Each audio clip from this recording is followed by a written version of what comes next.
What's up, everyone? It's Nate here from Truly Daebak with another unboxing. Oh, wait, never mind. It's not an unboxing, 'cause that's the only intro they gotta click off the video immediately. It's like, no, wait a second. nobody watches unboxings. This is 2 hour really unboxing. What the hell?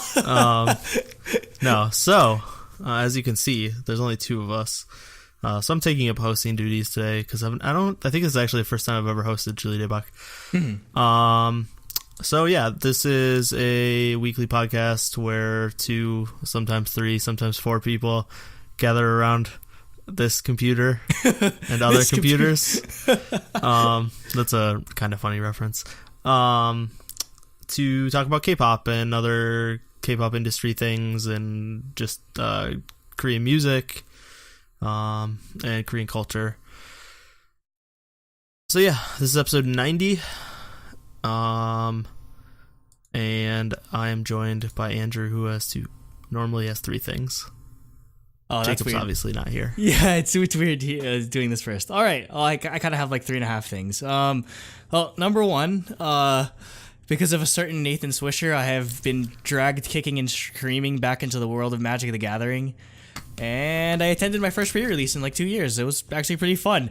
It was actually really worth it because I got this baby, which is... Yep. I still can't sell on eBay because people are just like, oh, $40. I'm just like, oh my god, it started off at like 100, like literally like 48 hours ago. It'll probably take 40 though. It's probably not gonna. It's gonna just keep dropping. Yeah, and no, at this point I might be better off just like 40, 45, maybe 50. Which leads perfectly into my second point, which is I might end up just selling this at New York Comic Con because there's people there's actual vendors that buy cards there, so that might just be easier. I don't have to worry about shipping and everything. And yeah, just to let you know, we're filming this, we're pretty late, but this coming weekend is New York Comic Con in New York City, so I will be attending on Saturday and Sunday. So I won't be doing a cosplay this year. I didn't have time to do a crazy cosplay unlike last year, where I dressed up as the lion from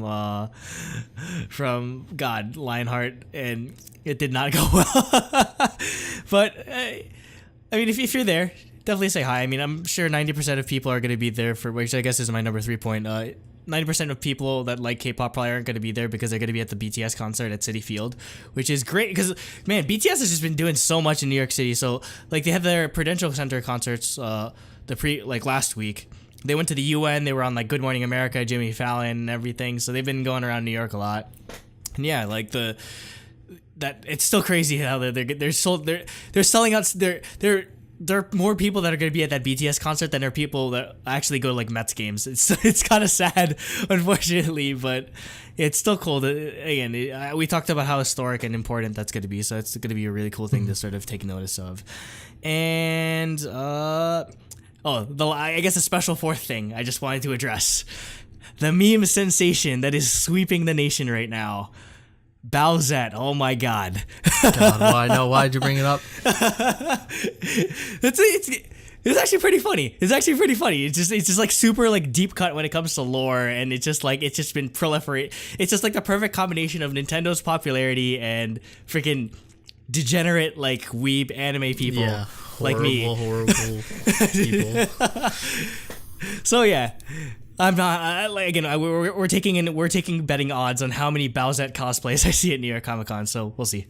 And those are my 4 things. And I'm Nate.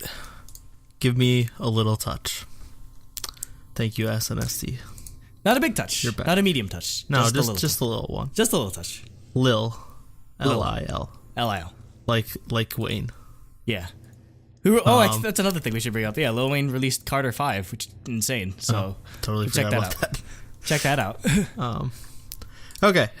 So this week is releases week. So we have 1 topic and then 3 releases topics. As you can see, there's only 2 of us. Jacob has school stuff. He's got to work on a homework assignment that's pretty tough, so he couldn't record with us. So it's probably going to be a pretty short show, especially for releases, because for the most part, there wasn't too much that caught my ear. And they're actually, we are light overall as a group anyway. But with only 2 of us talking about them, and most of them it's mostly just Andrew talking. So, it'll be fairly short for releases week. But first we have a topic, that is near and dear to my heart. as the hashtag the IOI master. Yeah, the biggest self-proclaimed #1 IOI fanboy on the internet. We're gonna talk about Somi. I don't know, a couple weeks ago, it came out that she left JYP, and we didn't really know what she was doing. There were rumors that she was going to just start a solo company. It seems like every person that leaves a company, and then before you find out what their plans are, their rumor is they're going to start a solo company. Well, I mean, everyone's like, oh, Sunmi's going to do her own thing. Oh, Sunmi's going to do her own thing. Soyeon's going to do her own thing. Soyeon did, I think, actually. Psy, when Psy left YG, I think that's still the leading rumor right now. That he's going to make his own company. Gangnam Entertainment. I don't know what it's going to be called, but that seems like it seems like the first anyone that's relatively popular. It seems like the move that's sort of in vogue right now, because you don't. Exactly. I mean, that's another topic entirely that we could discuss about how that's probably the future of. I definitely think certain people should do it. Yeah, you don't really need it makes total sense. Yeah, definitely. For someone who's already become like very famous, they can do it. Obviously, you can't start out that way. Yeah, I know. Like if you're just some random like person that wants to be an idol, you just start your own company with no money and no notoriety. Like it's not gonna work. But yeah, so the rumor was she was going to start her own company. There was a rumor that her dad was going to be her manager, which we can talk about a little bit. I think it would have been okay. A lot of people were up in arms about it. I know you didn't like it just because you don't like the idea of like family management. Yeah, I think there's just... I feel like the idea, I think just in general, just like family businesses are just really like awkward, because it's just a really fragile sort of situation to run, especially when you consider it's like a father-daughter sort of relationship. So you like there's so many situations like in like Hollywood where like the parents are the managers, and like they end up like not talking to each other after a while just because it's just so like hectic and like crazy and that sort of thing. But that's sort of the reason why I was against it, because there's just so many instances of it going just really sour, and that sucked, because it seems like they're a really close family and everything, and from all like the variety or survival shows that she's and her dad acts in Korea and everything, and he speaks pretty decent Korean. So I thought, like, I don't know, a lot of people are up in arms just because of him for some reason, and I've never seen any reason for him to seem like a bad parent or a bad person. Like, I don't know, he's been on variety shows, he's been really funny, he acts like he's always seemed like a very genuine and like just funny person, like very like Somi clearly gets it a lot from him. So I don't know why there was so much negativity about him specifically, but I thought he would have done a good job. I think like just the fact that how complicated the K-pop industry is, like having him there to make sure like she's getting what's best for her and not getting screwed over. Yeah, if she was gonna have her own company, like that, some people could definitely take advantage of her considering how young she is. If you don't have the right manager, even in big companies, there's almost always, I know, like there. When new idols sign up, like the parents are almost always involved in the process to some degree. Like if they want to talk it over, I know, like just a random sort of thing. I know, like with Taeyeon, I know her because she lives like a couple hour, or she grew up like a couple of hours outside of Seoul, if I remember correctly, and her parents would drive. Yeah, her parents would drive her all the way up there, like to just like do practice and that sort of thing. So I mean, it's good to have your parents involved, especially in any type of showbiz where you're like, as we've been learning, like especially for how young, how young she is, and how she is, not just necessarily just being young, it's just like how much exposure she's had while being young, as like a 15-year-old. Like if you really think about it, like that's the thing. Like it's just so hard to think of a lot of these idols that are like under 18 to some degree, is just like being like.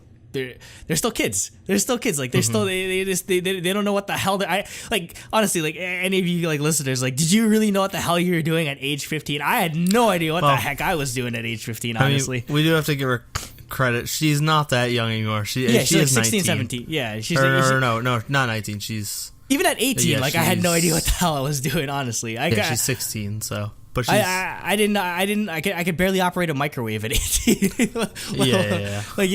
Like do all of this sort of stuff where you're just, you're asking these kids to make a lot of adult decisions, and sometimes it's just very. She's 17 right now. Yeah, it's very just like fragile situation. So I brought up an article of just Matthew Doma just responding. He's like, he's like, just saying like, oh, it's the rumors are false. And he said, quote, Somi finished her last JYP's activities and returned from Germany. We're going to spend this Chuseok together and with the family, and I think what we'll do from now on. I do give her advice as a parent, but because I'm not an expert, I can't do much. So he's definitely he made a good point to sort of like narrow or shut down the rumors that he would be managing the entirety of her activities. Yep. So then, like last week, the bombshell hit, and you found out she left JYP to go to YG. Asterisk though. The Black Label. Asterisk. She went to Black Label. She went to Teddy's label, which is a subsidiary of YG. Yeah. She did not go to YG proper.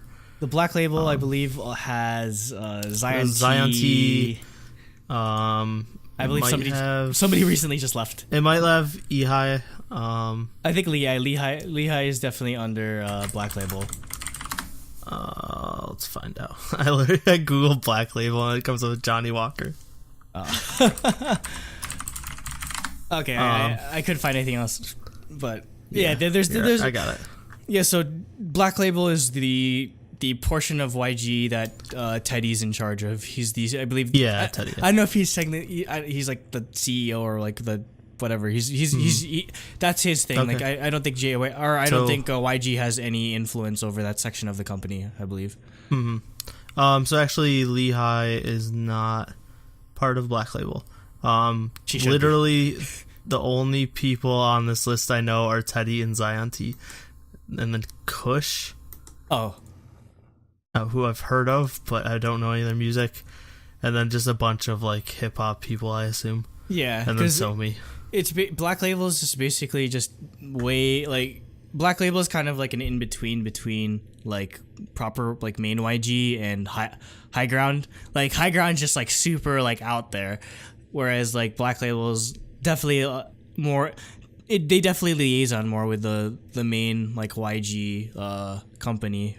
So in term, but yeah, they still have some way more autonomy than they would than you would under like the main group. So yeah, it's an interesting signing. I know again, there's sort of like an unwritten rule that the big three, JYP, YG, and SM, don't steal each other, or they don't like poach talent away from each other. I mean, like when it comes to like trainees that like don't necessarily work out, or like if another like a company drops a trainee and they go to another one, that's very normal. There's so many trainees that they start in like SM and then they debut in YG. That's normal. What we're talking about is artists that have debuted or are already high profile, going from one of the big three. I was to gonna the say other technically she's still a trainee.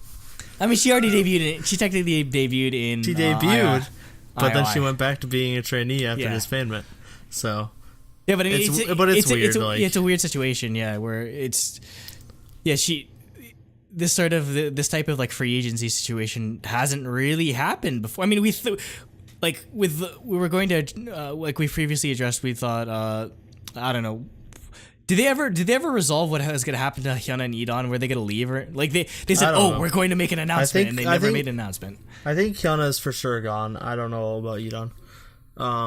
But yeah, it's that's sort of a similar situation where if somebody like Hyuna leaves, she has the pick of the litter. Basically, she can go companies will come crawling to her asking her to sign with them. And I'm sure I'm sure the same thing happened with Somi, where everyone was just like, oh, sign with like that. Yeah, so she definitely had her a good choice of labels to go towards. So it's interesting she picks YG. It's weird. This is definitely like interesting and unique because, like you said, this happens with high profile people and they leave. Like they're gonna be able to go where they want. But Somi technically, this usually happens a lot later in a career because they usually sign the 7-year contract to be in a group. Yeah. And then they can go somewhere else if they don't want to stay in the group or stay with the company. Where Somi got into IOI as a temporary group, that lasted a year. Then she did some solo stuff, a lot of CFs, but then she decided, I guess she decided she didn't like the way JYP was going in terms of like if she was gonna make the new girl group or if she was gonna have to, maybe she had a problem that she didn't want to compete in 16-2 and they were gonna make her do that. Yeah. Even though she was all but guaranteed to make the group. Yeah, she's all but guaranteed to make the but maybe she just didn't want to deal with the hassle. Yeah, she's the selling point of whatever girl group that JYP was planning to debut. But yeah. I don't know. Maybe the other point of contention is maybe she didn't want to be a part of a girl group because like some of the stuff I've read is that they're possibly going to focus on promoting her as a solo artist. Yeah, that's what I've read as well. Which I don't know. I really don't know because honestly, I feel like she'd do good I feel like she'd do better in a group environment, whereas. And if that was the case, or if that wasn't necessarily a point of contention, then like she'd probably just end up staying at JYP. But for her to leave, for YG Black Label, that definitely means she didn't like the direction that the girl group. Because again, this girl group has long been rumored. I mean, there's pictures of her going around with all of the rumored group members, and everything. Taeyong, who is Icheon of Aijuan's younger sister? Younger sister. Yeah. And then Ryu Hyunjin, who got first females on Mix 9. They are definitely in this group, and Somi, those three were like guaranteed. I think that's like a big thing right there is she didn't want to be in a girl group. But like I guess to me, I'm not. Like, overall, there's a lot of things I don't like about this. And the two main things are, I agree, I think she would fit in a girl group a lot better than as a solo artist. And I mean, you've known her, you've been exposed to her for much longer than I do. Because remember, she didn't start, for those that aren't really I watched familiar. 16 before.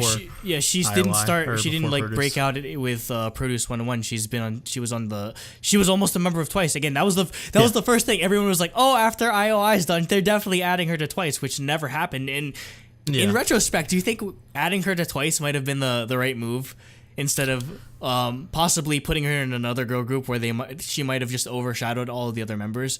I don't know. I could see with how big Twice was. Her just getting a lot of hate, maybe. But I don't know, because I mean, was Twice really at that zenith at the time that after that was like right when TT came out. And that's stuff. True, maybe. Well, no, that was like if we're talking about that was around when Signal was coming out. So yeah, that was when they were hitting their they were starting to explode because that was after TT. Yeah. But yeah, so there have been fan cams of her at a concert recently. I think she did like Gashina and another song that people are saying like her vocals have improved a lot. I actually haven't had a chance to watch them. Yeah, it was as the other article mentioned, she participated in some K-pop concert event in Germany, and she just did a bunch of like covers. Again, but I heard her vocals were a lot better. That's good. That's good because to be. Yeah, that's and fit a soloist better. Yeah, that's my only worry because. Yeah, same. Yeah, because no disrespect to Somi, because I mean I do like her as an idol, but I don't know. It's just her vocal. There's nothing about her vocals that at first blush necessarily like blows you away like a Chang'a or like a I don't know like somebody else that sort of just know or would do way better as a solo artist. But I mean, if she's going to make the improvements, and I mean. What was your other point of contention besides? Well, then my other one is just the obvious. Like, she jumped ship from JYP, which recently passed SM in terms of market value, to become the #1 entertainment company in Korea, to go to YG, the sinking ship of K-pop entertainment companies. Yeah, where which basically is just falling apart. I mean, we've literally had multiple topics just complaining about the direction of YG. Yeah, and it's not just like it's not just us just trying to rant or just like make like clickbaity. Not, like, we're not videos even hating anymore. on them. It's just that at this point, like even like their share, like their shareholders are like, what the fuck are you doing, YG? They're losing money. Like they're Blackpink's incredibly huge, and he's not promoting them at all. Like, yep. Yeah, that's the biggest point of contention when I was reading like sort of like shareholders like meetings or just like or why they're not as confident is that just like the output of music coming from YG in comparison to even like outside of the big three, there are so many companies that are putting out way more music than they are. Yeah, Starship's putting out way more music. Yeah, so like, what's the excuse there? Honestly, so it is an interesting thing, but I guess I'd say the Black Label part is really an important sort of like caveat to all of this though, because I feel like from what I understand, like Teddy, like it. Pretty much the Black Label was the one that was almost in charge of the entire like comeback for Blackpink, because I mean Teddy's the one that produced for a lot of them, so he was working with them a lot. So that's the interesting caveat where like Teddy obviously gives a lot like people like I don't think somebody like Zion T is gonna willingly be given a song and just like be expected he like the. He's gonna have input and I think do what he wants to do. I think that's probably what Somi like sort of values, because I mean, it's something that it's sort of like a thing or a quality that you see in artists that grew up outside of Korea, like like what we're seeing with Tiffany right now, where she signed with a transparent agency, which is run by Far East Movement. Like she wants more. She wanted the reason why creative freedom. Yeah, she wanted more creative freedom and input into what direction her music went in, as opposed to staying or re-signing with SM, where she would be at the mercy of whatever the songwriter. And there's people that thrive in that sort of environment, but yeah, it's definitely like a sort of thing where if you grew up in the West, you're just like. You want control over your own music just because it's what you see a lot of over here. You don't really see that many like manufactured in the term that they're like put together, not necessarily like as a derogatory term, but like, you don't really see manufactured girl groups and boy groups or manufactured artists in that sort of way in America. Yeah. Where it's the process is you get discovered for the music that you're already doing, and then like then you get sort of like the ball rolling with signing a label and that sort of thing. So it's probably that it definitely like the cultural difference is probably a huge factor in it. Yeah. Though I don't know. Yeah, I guess YG probably wouldn't give her too much. The YG's going in that direction though with like Day6 and Stray Kids, like, or JYP is going in that direction with like Day6 and Stray Kids. Stray Kids especially, so, like, where Stray Kids. Well, both Day6 and Stray Kids are entirely self-produced. Yeah. So like, and the whole thing, like a big part of their new incentive, their new, like JYP 2.0, or their new building was that like they had a lot more like mixing and like producing rooms. So they're definitely leaning towards more self-producing idols. And even but the thing is, I don't know if Somi wants to produce music. I think she just wants that creative control. Yeah, and I don't know how much of that they get. Yeah, because JYP. So. Yeah, because even though JYP definitely gives a lot of freedom, but I still feel like he more than any of the other big three, because I feel like because Isuman's very removed. He's not even running SM anymore. Yeah, he's on. Yeah, he's the CEO of label SJ. Yeah, he's just like, I'm gonna have fun with Super Junior. And everything Super Junior does has been amazing so far. And like, I mean, YG's like, I don't know. YG probably just doesn't give a shit at this point. He's more interested. No. He's just more interested in making like dating survival shows or whatever it is he does. But JYP, like JYP, I'd say he's out of all like the three owners of like the big three companies. I feel like he's the one. He's still an artist at heart. He's still an artist at the end of the day. He still loves making music. So that's why I feel like he wants his like. Even though he's willing to give creative control, he still has sort of like a final say at the end of the day. But yeah, it is sort of an interesting sort of decision. And I mean, I'd say the Black Label definitely makes it a bit more reassuring, because if she shined with like YG proper, definitely. If she went to straight with YG, she'd be gone forever. No one would ever see her. And it's especially because you know damn well with how they're treating Lehigh, there's no way they'd want to put her in a group. And yeah. That's the rumor I'm hearing as well, is apparently like the Black Label might be putting together a group. I mean, that's actually like really interesting for like a girl group to not be at the mercy of YG for once, but yeah. It's just. But the problem is all of their songs are going to sound like Teddy 2NE1 songs. Yeah. That's all Teddy knows how to do for girl groups. If it's, I mean, I wouldn't mind if it's like Teddy, like Sunmi like level songs, but if it's just Teddy, but it won't be for girl group. Yeah. And I mean, yeah. And no, like even like going back to like the whole point with like how JYP is giving more input to his artists. Like if you saw Dance the Night Away for the latest Twice comeback, some of the B-sides they have like the J Line have some writing credits on there because they wrote some of the songs and everything. So yeah, it's just that's what we'll have to. That's we obviously don't have any inside contacts at any of these companies, so that's the thing we'll have to pay attention to or be on the lookout for in the future is how much of an input will she have, and how much of a difference will it actually make, honestly? Because, like, at face value, it just seems like a lateral move, to be honest, as opposed to just, like, making, like, any sort of, like, major increase in her standing. And I mean, maybe it was a money thing, maybe, really, who knows? Like, we will never know, because they're never going to talk about something like this until maybe she's, like, about to retire or whatever, but that's the thing. That's why we can only speculate at this point. Yep.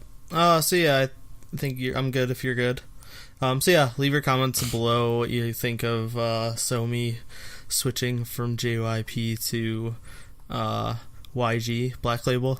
My favorite thing was in the Reddit comments when it came out. The top comment was that's some Game of Thrones level betrayal shit, and then the top response to that was Chungha sends her regards because Chungha left JYP when she was a trainee.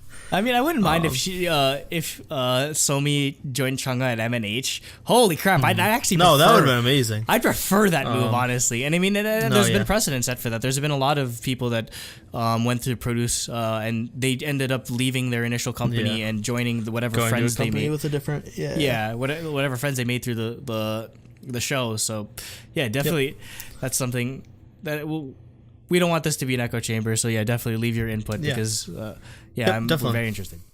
He just checked it on his calculator to see if you weren't lying.